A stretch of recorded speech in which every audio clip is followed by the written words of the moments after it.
Oi pessoal, tudo bem? Hoje farei para vocês um vídeo intitulado A vaidade te prende ao julgamento alheio e diminui a sua potência, de Oscar Wilde a Honoré de Balzac.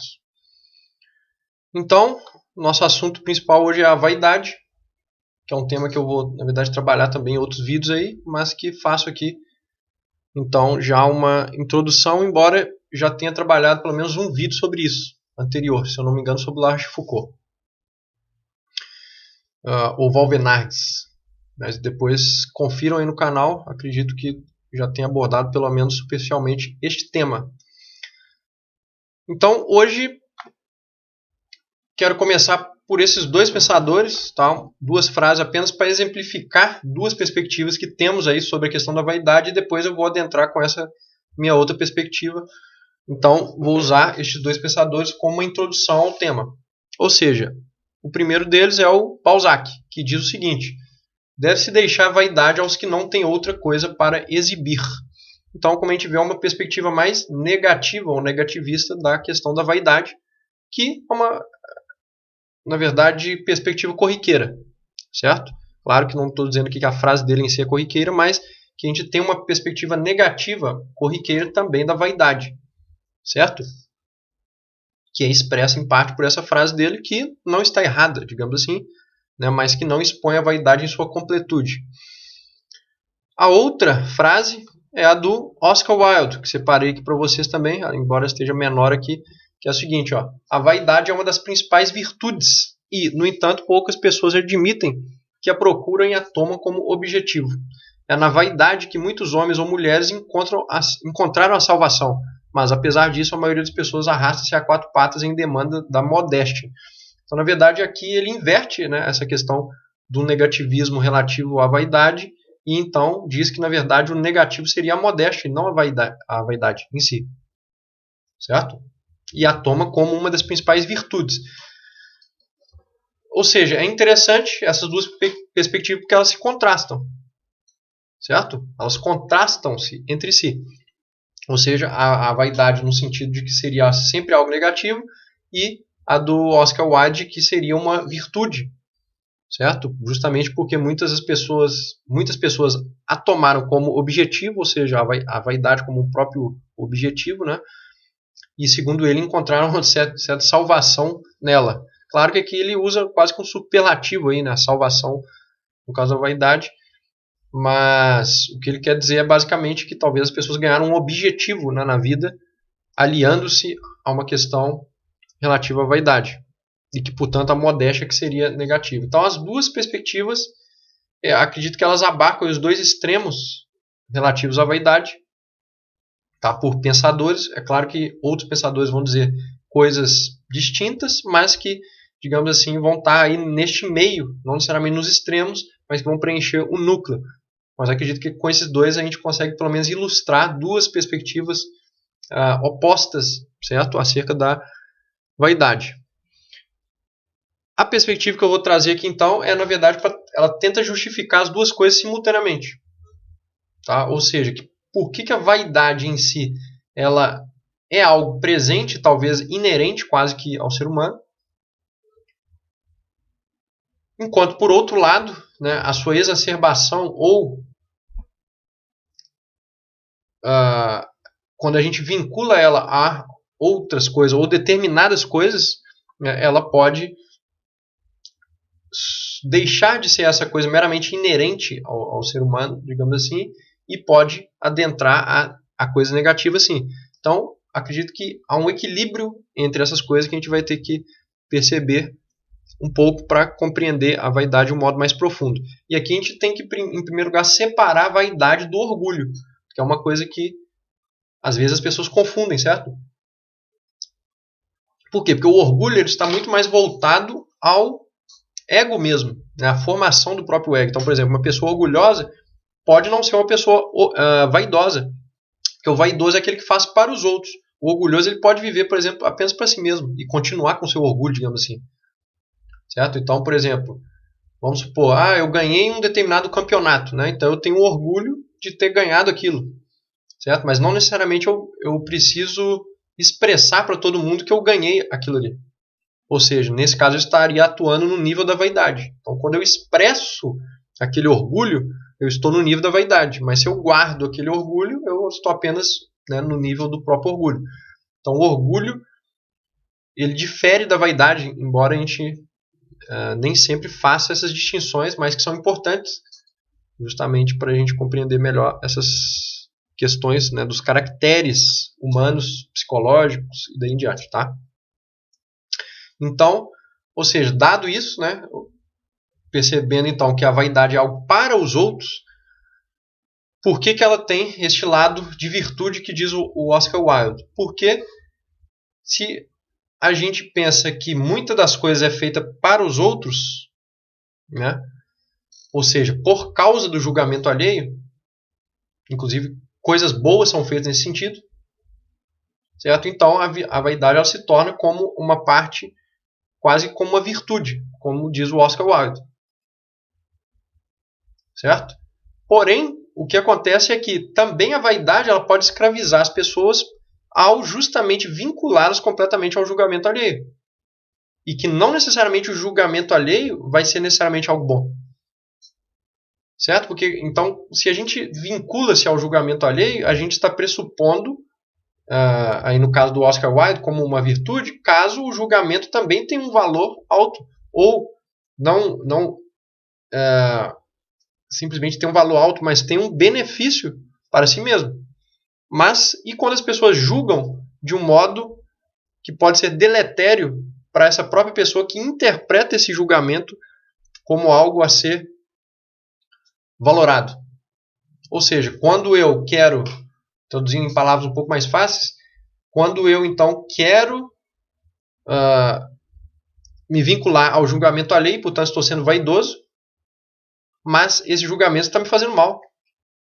Ou seja, então, nesse momento, quando eu sou vaidoso para algo que me faz mal, a vaidade deixa de ser virtude. E aí ela vai cair na frase lá do Balzac. Ou seja, uma frase que toma a vaidade como algo negativo. Ou seja, segundo a frase dele, deve-se deixar a vaidade aos que não têm outra coisa para exibir. Certo? Então,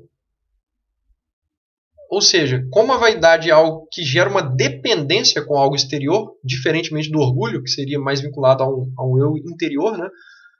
Então, ela está sujeita também à questão externa. E se essa questão externa for negativa ao indivíduo, a vaidade dele, ou exacerbar essa vaidade, vai também trazer consequências negativas para ele. Então é por isso que eu acredito que tem que ter um equilíbrio nessas questões. Ou seja, vaidade, como ela tem uma dependência externa, ela tem, na verdade, muitas outras variáveis para envolvê-la. Então a gente não pode julgar ela a priori nem como negativa nem positiva. Certo? Porque você pode ganhar através da vaidade, como você pode perder. E claro, aqui temos que trazer a perspectiva do indivíduo mesmo, que é a perspectiva egóica, né? Como diz aí, como tenho tentado expressar, né?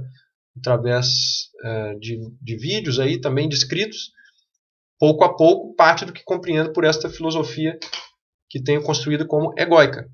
Então, a gente tem que pensar, não sempre, digamos assim, mas em muitos casos nessa perspectiva do indivíduo, porque também se a gente fala da vaidade de um modo etéreo, ou seja, sem colocar em perspectiva determinado indivíduo, a gente se perde dentro da discussão. Então a gente tem que colocar, para o indivíduo, determinadas coisas são boas ou ruins para ele, segundo os valores dele, etc. Aqui é de um âmbito mais geral, porque para cada um algo vai ser bom ou ruim. Né? Aqui não trago a questão moral, né? Que isso é bom e isso é ruim. Não, para determinados indivíduos, segundo uma valoração subjetiva, determinadas coisas são boas ou ruins. Então, dado este indivíduo egóico que quer o bem para si, em primeiro lugar, né? Talvez ele queira segundamente para outros, mas eu parto do pressuposto disso, do indivíduo egoísta, né? Então, ele querendo determinado bem para ele, se ele exacerbar sua vaidade em determinado ambiente, isso vai ser bom ou ruim para ele? Então, a vaidade, na medida em que ela gera dependência do ambiente, este ambiente também, se ele quiser algo bom, vai ter que ser um ambiente bom. Por exemplo, no caso da arte. Vou dar um exemplo aqui que talvez fique mais claro para vocês. Por exemplo, se um artista ele está envolto a um público que seja completamente supérfluo, por exemplo, um público de pessoas completamente superficiais. Então, se ele quer ser muito vaidoso, ele vai ter que agradar as pessoas mais superficiais. Ou seja, ele vai gerar uma arte superficial. Então, nesse caso, e levando em conta que talvez ele não quisesse essa arte superficial, esta geração de uma arte superficial para os outros vai ser ruim para ele. Porque a longo prazo ele vai se frustrar. Porque ele, eu queria ter feito outra coisa, mas por vaidade eu quis agradar os outros. E aí não produziu o que eu queria. Que é um caso que acontece muitas vezes. Tá? Eu, como estou no meio artístico também, eu percebo isso, inclusive, em pessoas que eu já conheci ao longo da vida. Ou seja, pessoas que fizeram arte só para os outros, né, considerando determinado público que não tinha os gostos dela, ou seja, do próprio artista, e acabou se frustrando a longo prazo. Então é por isso que, mesmo o artista, quando ele vincula a sua vaidade a um público que talvez tenha mais a ver com ele mesmo, ele vai conseguir melhores resultados, ou pelo menos vai tender a não se frustrar tanto. Né? Por quê? Porque ele consegue colocar a sua própria personalidade junto com algo exterior, ao invés de fazer apenas tudo por vaidade para os outros. Certo? Então, acredito que esse seja um exemplo interessante para isso. E a minha perspectiva, então, que é essa do título do vídeo, tá? Que é a vaidade prende ao julgamento alheio e diminui sua potência, ela pode ser observada também por esses dois ângulos, embora pareça que essa frase seja necessariamente negativa, né? Ou seja, a vaidade prende ao julgamento alheio e diminui sua potência. Aqui eu não estou considerando a perspectiva de que não é possível nenhuma vaidade. Ou seja, sempre no fundo das coisas vai ter algum resquício de vaidade. Certo? Por isso que a gente tem que sempre considerá-la. A gente não pode falar simplesmente para as pessoas, tá, mate sua vaidade inteira. Porque isso é impossível. Porque a gente não tem nem mesmo a consciência das coisas que a gente está fazendo por nós mesmos ou porque tem um julgamento de outras pessoas influenciando. Porque se a gente pensa que a gente também é um fruto, certo? Em parte das pessoas que a gente conviveu, da nossa sociedade, etc., muitas vezes são julgamentos alheios e valores alheios que estão imperando como se fossem nossos também. Então, muitas vezes, coisa que a gente acha que é nossa veio de outras pessoas como uma influência, mais ou menos direta. Então, é por isso que também dizer que é possível se isolar completamente e destruir toda a vaidade é algo inverídico. Certo? O que a gente pode fazer é diminuir a vaidade, ou, como eu estou dizendo, pelo menos adequá-la a, talvez, um determinado público, ou amigos, ou um ambiente que não vai fazer com que, ao você exacerbar essa vaidade, ela vai te trazer coisas negativas. Justamente por ser um fator que demanda variáveis externas que você não vai controlar. Então, você tem que estar sabendo disso, né, na hora de vincular sua vaidade a determinada questão. Então, na hora que eu falo aqui, esta frase do título, ela tem tudo a ver com isso. Por quê? Porque a vaidade te prende ao julgamento alheio, ou seja, ela vai te prender a essa questão exterior, tá? Se você levar ela de um modo exacerbado. E diminui a sua potência. Por que diminui? Porque é o seguinte, vou fazer o seguinte caminho para vocês, olha, de pensamento. Se você querer apenas o que os outros querem, certo? E, portanto, você vai estar seguindo a sua vaidade, isso aí nos lança no desconhecimento de si mesmo. Por quê? Porque você vai, então, emergir-se apenas no que os outros demandam. Então, uma vaidade exacerbada, o perigo dela é isso, você cair na demanda dos outros sem conhecer a si mesmo. Ou seja, você vai tender a cada vez mais desconhecer a si mesmo. Só que, então, com esse maior desconhecimento de si mesmo, vão haver um caos nas suas escolhas. Por quê? Porque você não vai conhecer a si mesmo, não vai conhecer a sua personalidade, certo? E vai começar a escolher um tanto de coisas demandadas pelos outros. E que, não correspondendo com o que você é de fato, essas coisas vão cada vez mais te jogar numa vida sem sentido. certo? Então, uma vida puramente por vaidade seria diferente dessa que o Oscar Wilde falou de uma salvação. Por quê? Porque, na verdade, você vai estar ali, né, acumulando demandas alheias, sem conhecer a si mesmo, e isso vai gerar um caos valorativo na sua vida a longo prazo, e que, portanto, vai chegar num momento que você vai falar, tá, mas o que realmente que eu quero? O que realmente é meu? Quem realmente sou eu? Certo? E vai continuar ali naquele processo de simplesmente levar à frente os julgamentos alheios ao invés de fazer algo efetivamente seu. Certo? Por exemplo, pessoas que também só vivem a vida para ganhar dinheiro, acontece isso. Né? Por quê? Porque às vezes a pessoa, para ganhar dinheiro, ela precisa só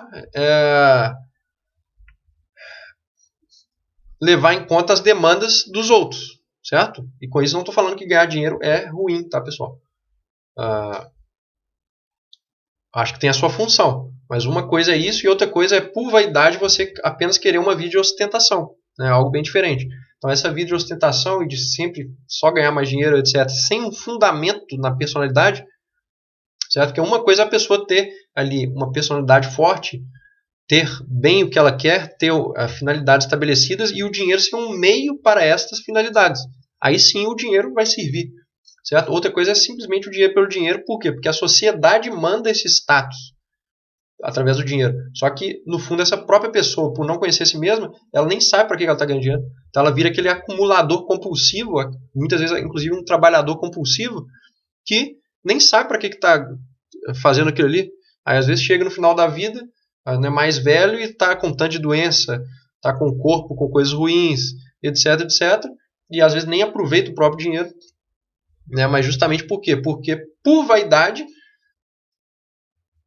foi seguindo os julgamentos alheios e esses status demandados pela sociedade. Que não necessariamente vão sempre gerar coisas ruins, mas que nesses casos podem gerar coisas ruins. Porque vão gerar pessoas sem si, né? Como se fossem quase robôs que ficam ali acumulando coisas sem nem saber para que ele realmente quer aquilo. Certo? Então, é um perigo. Geralmente as pessoas elas têm um fundo de vaidade. Às vezes muito mais que o próprio orgulho. Porque a pessoa, quando ela é orgulhosa, se ela for vaidosa e orgulhosa, ela consegue equilibrar as coisas. Porque o orgulhoso, ele, se não for um orgulho baseado na falsidade, né, mas for um orgulho por coisas efetivas, próprias, né, conquistas que fez, ou porque tem uma personalidade né, da qual ele pode se orgulhar mesmo, e daí em diante, né, esse orgulho vai compensar, em parte, a vaidade. Por quê?